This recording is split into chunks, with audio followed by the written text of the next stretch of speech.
D'accord, ok, oui.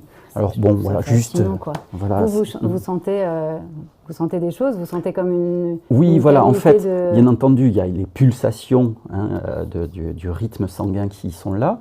Et en fait, selon la partie du doigt qui est le plus impactée, Ouais.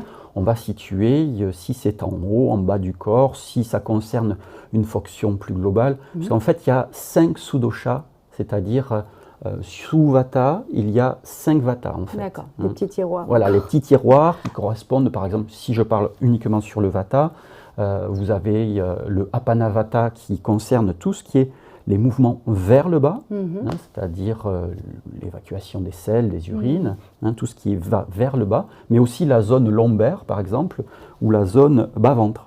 Voilà. Donc quand il y a des perturbations de cette zone-là, sous cette partie-là du doigt, je vais sentir une pulsation qui est plus forte. Alors est-ce que là, il y a une petite chose en particulier que vous avez senti?